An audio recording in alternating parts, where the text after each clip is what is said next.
మొత్తం మీద అది జరిగితే సింగరేణికి ప్రమాదం వచ్చేది. దానిపైన మేము అనేక ఆందోళనలు చేశాం. నేను కూడా ప్రత్యక్షంగా పాల్గొన్న ఆందోళనలో నిరాహార దీక్షలు చేశాం ఏఐటీసీ కమ్యూనిస్ట్ పార్టీగా. ఆఖరికి రేపు ఓపెన్ చేస్తారనగా చివరి రోజు 2 రోజుల ముందు మళ్ళీ ధర్నా పెట్టాం. టోటల్గా ఆ తర్వాత వెంటనే మేము హైదరాబాద్ వచ్చి నేను, సీతారామయ్య గారు, రాజకుమార్ గారు ముఖ్యమంత్రి గారికి రిప్రజెంటేషన్ చేశాము. ఆ రిప్రజెంటేషన్ తదుపరి మొత్తంగా ఇది సింగరేణి ఇంతటితో ఆగదు. ఈ ప్రైవేటీకరణ ఒక్కొక్కటి జరుగుతూ ఉంటే మన దక్షిణ భారతదేశంలోనే ఒక గుండెకాయ లాంటిది సింగరేణి. ఆ సింగరేణి లేకపోయిన తర్వాత తెలంగాణ ఉండదు, తెలంగాణ భవిష్యత్తు ఉండదు. ఈ మిగిలిన పరిశ్రమలన్నీ అవి ఎప్పుడు వస్తాయో ఎప్పుడు పోతాయో తెలియదు. ఇది శాశ్వతం అని చెప్పి నేను రిప్రజెంటేషన్ చేశాను. మొన్న పొన్నం గారి దాని దగ్గర పర్సనల్గా కూడా మాట్లాడా సీఎం గారితో. నేను చూస్తానన్నా అన్నారు. అన్నమాట ప్రకారంగా జెన్కో వాళ్ళతో చెప్పి ఆ పోటీలో పాల్గొనకుండా చేయటం జరిగింది. దానివల్ల ఇప్పుడు మణుగూరు బతికింది. సేవ మణుగూరు పేరుతో ఆందోళన చేశాం. ఆ పద్ధతుల్లోనే మొన్న తాడిచర్ల 2 కూడా 2013లోనే రోసే గారు ఉన్నప్పుడు, అప్పుడు నేను ఎమ్మెల్యేగా ఉన్నాను. అప్పుడు కూడా యూనియన్ ఏఐటీసీ మాది గుర్తింపు సంఘం. ఆ రోజు కూడా నేను అందరం తీసుకుని వెళ్ళి రోసే గారి దృష్టికి తీసుకెళ్ళటం, అది ప్రభుత్వమే చేయాలని చెప్పడం జరిగింది. దాన్ని తాడిచర్ల 1 చేయాలని చెప్తే దాన్ని ప్రభుత్వమే చేసినట్టు చేసి ఏఎంఆర్కి ఇచ్చారు. వాళ్ళు మొన్న తాడిచర్ల 2 కూడా అదే ప్రమాదం జరగబోయింది. దాన్ని నివారించాం. సరే, అందులో మన రాష్ట్ర ప్రభుత్వ పాత్ర ఉంది, కిషన్ రెడ్డి గారి కూడా పాత్ర ఉంది. అయితే ఒప్పందం అయితే మన రోసే గారి టైంలోనే జరిగింది. ఇప్పుడు మేము చేసే డిమాండ్ ఏంటంటే, సింగరేణిని బతికించాలంటే చిత్తశుద్ధితో వీళ్ళు చేయాలి. ఆ చిత్తశుద్ధితో చేయటం ఎలా? ఇవాళ సింగరేణిని ఏదో పేరుతో క్లోజ్ చేయాలనే ఒక ఆలోచన, కుట్రలు కూడా జరుగుతున్నాయి. సింగరేణికి నష్టాలు వస్తున్నాయి, ఆ నష్టాల వలన సింగరేణి ప్రైవేట్ వాళ్ళకి ఇవ్వాలి అనేటువంటి నష్టాలు బూచిగా చూపెట్టి ప్రైవేట్ వాళ్ళకి ఇచ్చేసేటువంటి కుట్రలు జరుగుతున్నాయి. 140 ఏళ్ల చరిత్ర కలిగిన సింగరేణి, 1,20,000 మందికి ఉపాధి కల్పించిన సింగరేణి ఇప్పుడు కూడా దాదాపు పర్మనెంట్ కానీ కాంట్రాక్ట్ అవుట్సోర్సింగ్ కానీ ఒక 80,000 మంది ఇప్పుడు కూడా ఉన్నారు. ఇంకా వీళ్ళు సమర్థవంతంగా చేస్తే మళ్ళా 1,00,000 మందితో వస్తుంది. అప్పుడు కేసీఆర్ గారు చెప్పింది అదే, నేను చాలా మైన్లు తీస్తాం, ఇంకో 13 మైన్లు తీస్తాం, మళ్ళా 1,00,000 మందితో చేస్తా ఉన్నారు, చేయలేకపోయారు. వీరిని నేను అడుగుతున్నా కాంగ్రెస్ వారిని, మీరు చిత్తశుద్ధితో కేసీఆర్ ఎక్కడ ఫెయిల్ అయ్యారో దాన్ని మీరు గుణపాఠం తీసుకుని కొత్త మైన్స్ వైపు శ్రద్ధ పెట్టండి. ఉన్న మైన్స్ని పోగొట్టకుండా చూడండి. మణుగూరు ఎలా సహాయం చేశారో మీరు ఆ పద్ధతిలో చేయండి అని మేము డిమాండ్ చేస్తున్నాం. ముఖ్యంగా కిషన్ రెడ్డి గారు మంచి వ్యక్తి, ఆయన వ్యక్తిగతంగా మంచి వ్యక్తే. కానీ కేంద్రంలో చట్టం చేశారు, మా mines and minerals regulation development regulation act అని, ఎంఎంఆర్ఆర్డి యాక్ట్. దాని ప్రకారంగానే ఇప్పుడు ఆక్షన్ అనేది వచ్చింది. ఈ ఆక్షన్ వలన, ఆక్షన్ అంటే వేలం పాట, నేను కిషన్ రెడ్డి గారిని కూడా కోరుతా ఉన్నాను, ఈ సింగరేణి ఎప్పుడు మన సొంతం, అది ఎప్పుడు ఆక్షన్లో లేదు. ఆ చట్టం అక్కడ వచ్చింది, అప్పుడు బీఆర్ఎస్ కూడా సపోర్ట్ చేసింది. ఆ చట్టాన్ని ఉన్నప్పటికి కూడా సింగరేణి జోలికి రాకుండా ఒక మౌఖికమైనటువంటి ఒక ఒప్పందం కేంద్రంతో సింగరేణికి ఆక్షన్ అనేది లేకుండా చేయాల్సినటువంటి అవసరం ఉందని, లేకపోతే సింగరేణికి భవిష్యత్తు ఉండదని, దీని చరిత్ర, దీనికి ఉన్నటువంటి ప్రాధాన్యత, ఇక్కడ ఉన్నటువంటి కార్మికులకు ఉపాధి, ఇవన్నీ అంశాలని కిషన్ రెడ్డి గారు కేంద్రం దృష్టికి తీసుకుని వెళ్ళి ఒక ఒప్పందం చేస్తే మరింత మంచిగా ఉంటుందని నేను కోరుతా ఉన్నాను. అలాగే ఇప్పుడు కొన్ని ప్రాంతాల్లో ఇప్పుడు బెల్లంపల్లి పురాతనమైనటువంటి ప్రాంతం, దాన్ని బ్రతికించడానికి ఏం చేయాలి, వీళ్ళ దగ్గర ప్రణాళిక ఉండాలి. ఇల్లెందు సింగరేణి అంటే అక్కడే ఆ ఊరు ఇల్లెందు దగ్గర ఫస్ట్ సింగరేణిలో కనిపెట్టారు కాబట్టి సింగరేణి పేరుతో మొత్తం ఇక ఆ కంపెనీకి సింగరేణి పేరు వచ్చింది. ఆ ఇల్లెందుని ఒక హెరిటేజ్ సెంటర్ లాగా కాపాడటానికి వీళ్ళ దగ్గర ఏం ఆలోచన లేదు. కొత్తగూడెం ప్రధాన కేంద్రం ఎప్పటి నుంచో, దాన్ని కాపాడటానికి ఏం ఆలోచన లేదు. అందుకని నేనేం చెప్తున్నానంటే అసలు సింగరేణి అధికారులు అలాగే ప్రభుత్వం ఇద్దరు కలిసి ఒక ప్రణాళికని తయారు చేయాల్సిన అవసరం ఉంది. ఏ ప్రాంతాన్ని ఎలా డెవలప్ చేయాలి, సింగరేణిని ఎలా బ్రతికించుకోవాలి, ఒక వైట్ పేపర్ లాగా లేకపోతే బ్లూ ప్రింట్ లాగా దాన్ని తయారు చేసి దానికి అనుగుణంగా చర్యలు తీసుకోవాలి. దానికి అనుగుణంగా చర్యలు తీసుకుంటే సింగరేణికి భవిష్యత్తు ఉంటుంది. అలా కాకుండా పైన ఎప్పుడు సమస్య వస్తే అప్పుడు చేస్తూ ఉంటే దూరదృష్టి లేకపోతే మొత్తం తెలంగాణ ప్రజలకే అది చాలా తీవ్రమైన నష్టదాయకం. మీకు గుర్తుంటే సకల జనుల సమ్మె జరిగినప్పుడు అప్పుడు కూడా మేమే ఏఐటీసీ అధికారంలో ఉన్నాం.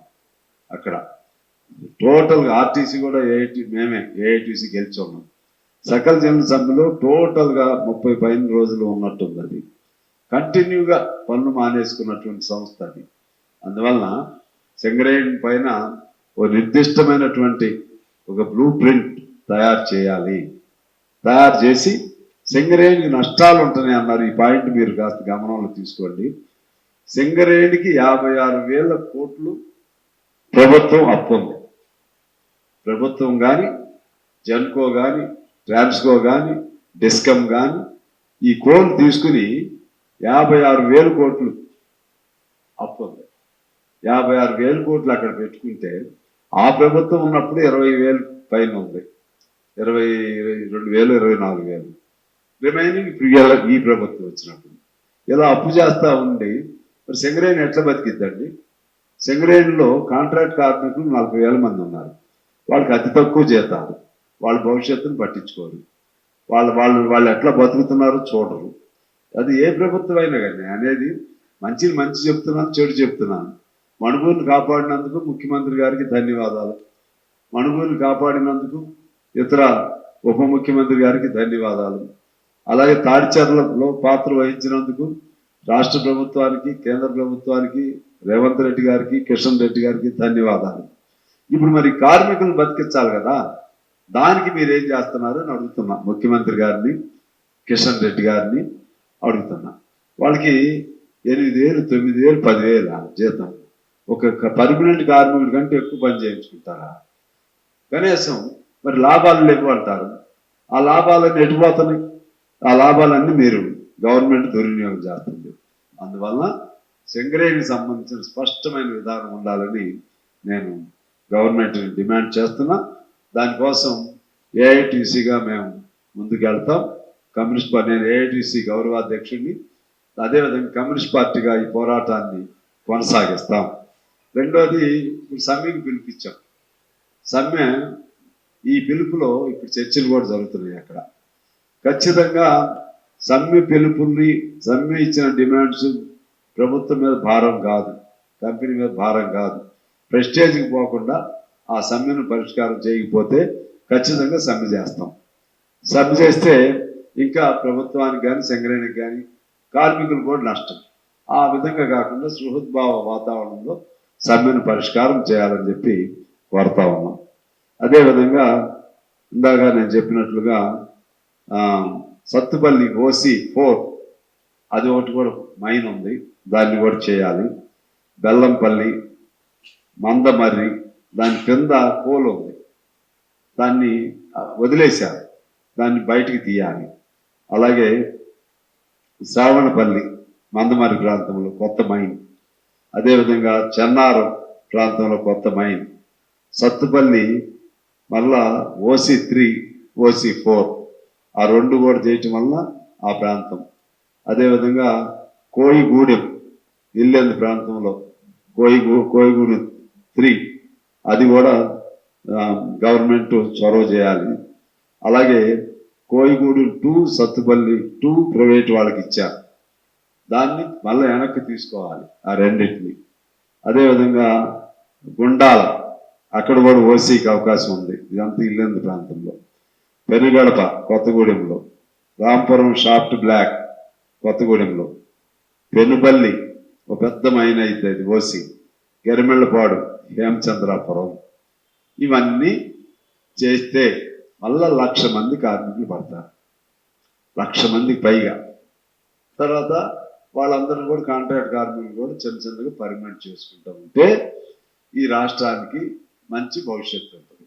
ఎందువల్లంటే సింగరేణి మించిన పెద్ద పరిశ్రమ ఈ రాష్ట్రంలోనే లేదు, దక్షిణ భారతదేశంలోనే లేదు.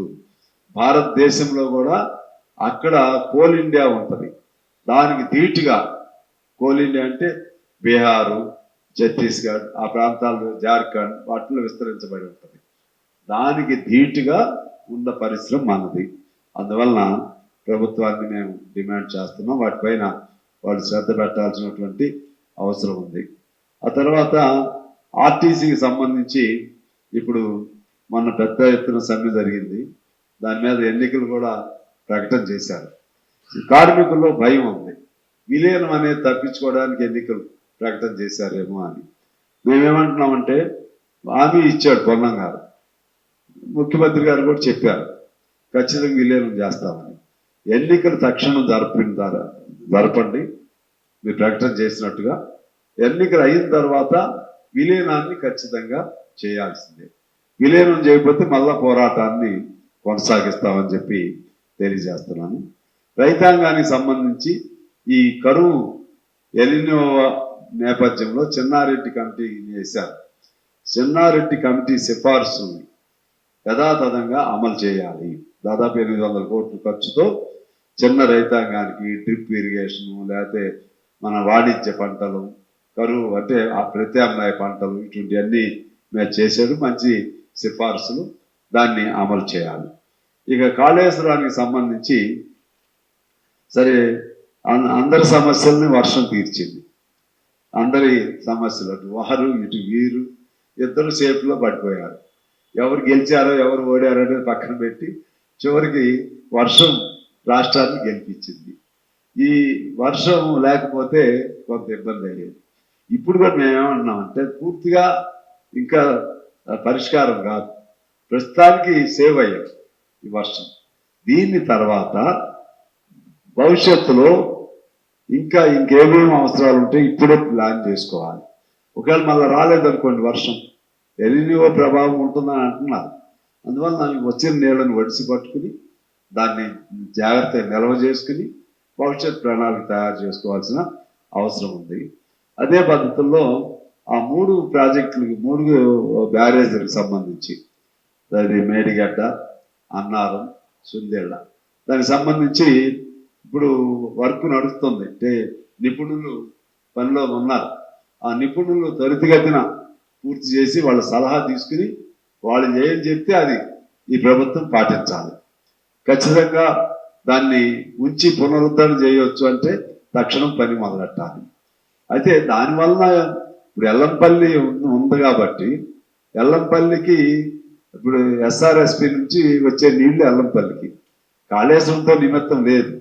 ఆ ఎల్లంపల్లి వలన కాళేశ్వరం లేకపోయినా బతుకుతున్నాం మనం.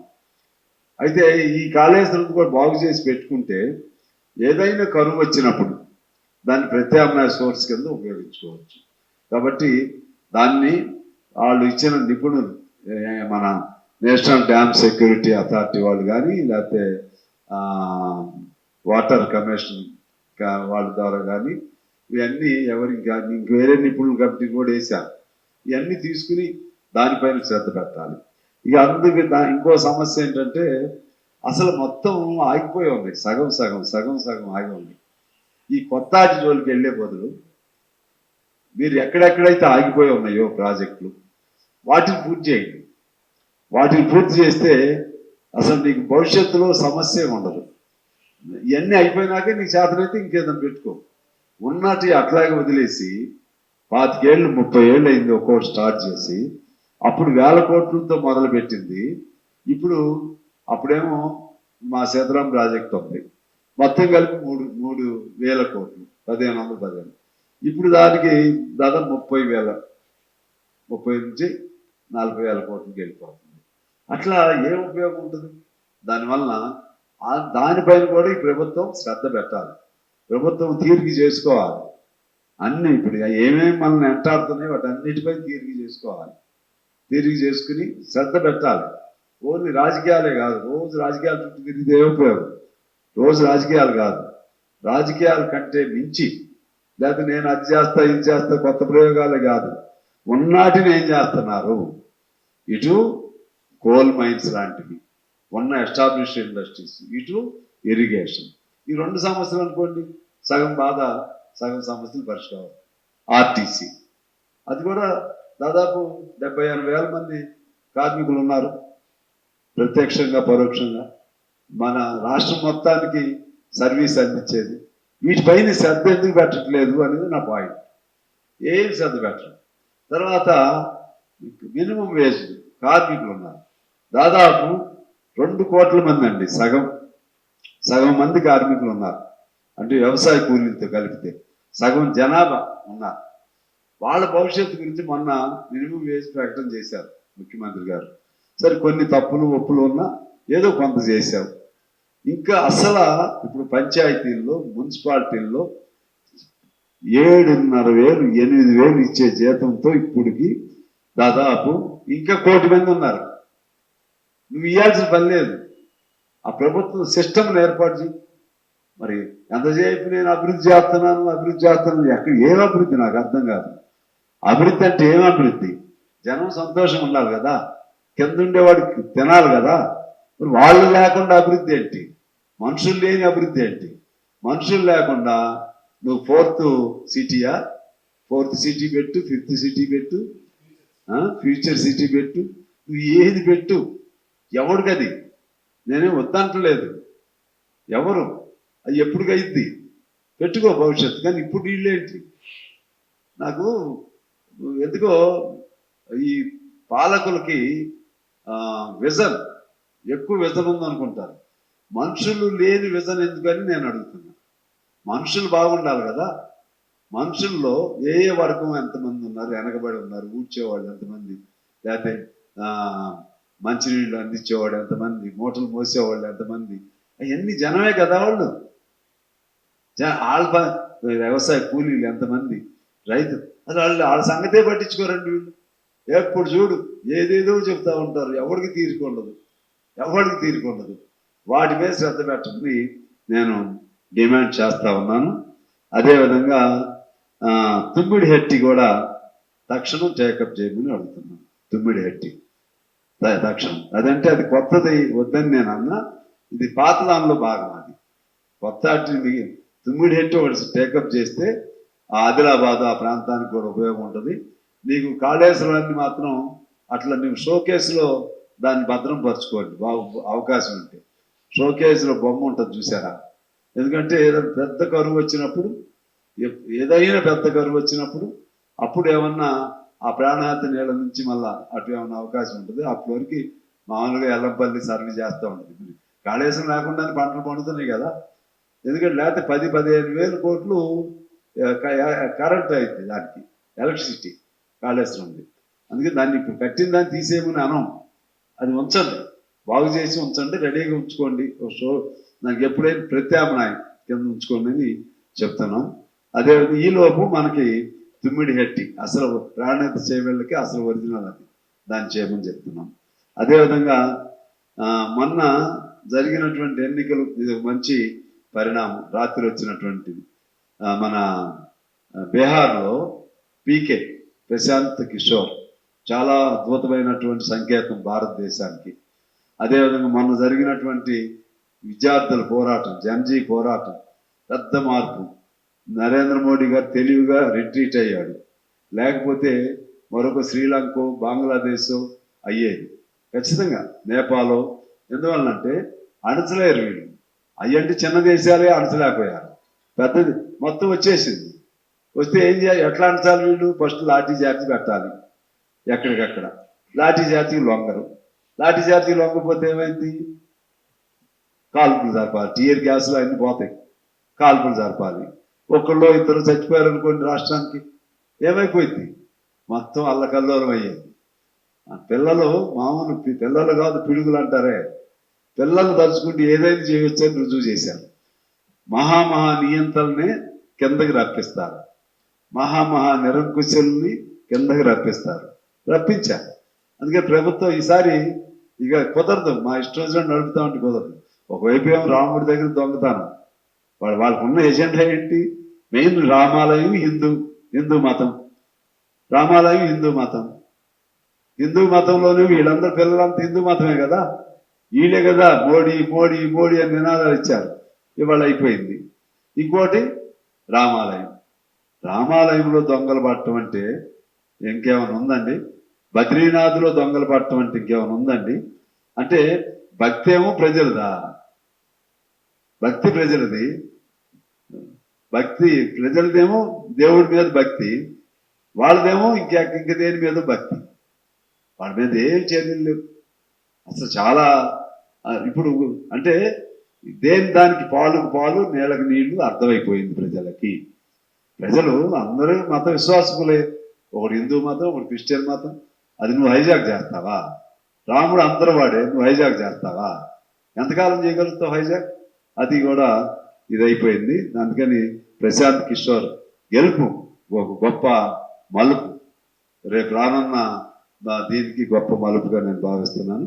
అదేవిధంగా పిల్లలకు సంబంధించినటువంటి ఫీజు రియంబర్స్మెంట్, దాని మీద వెంటనే పిల్లల ఫీజు రియంబర్స్మెంట్ కానీ, లేకపోతే పాత బకాయిలు కానీ, దానిపైన ఉద్యోగస్తులు ఉన్నారు, రిటైర్ అయిన ఉద్యోగస్తుల్లో డబ్బులు వాడుకోవటం ఏమి న్యాయం అండి? ఇది ఏమి న్యాయం? ఈ ప్రభుత్వాన్ని నేను అడుగుతున్నాను. నీ దగ్గర లేవని ఎట్లా కూడా తీసురా, ఏదోటి చేయి, తల తాకట్టు పెట్టు. రిటైర్ అయిన వాళ్ళు డబ్బులు ఎట్లా వాడుకుంటావు? పాత ఇవ్వాల్సిన డబ్బులు ఏమో లేదా కొద్దిగా ఇయ్యి. రిటైర్ అయిన వాళ్ళ వరకు అయితే ముసలాళ్ళు కదా ఇవ్వు. ఏం చేయకుండా మేము అద్భుతమైన పరిపాలన మీరు అనుకుంటే ఎట్లా? మేము సపోర్టే, ఇప్పుడు కూడా నిలబడాలని కోరుకుంటాం. కానీ ఇక్కడ ప్రజల సమస్య ఉంది.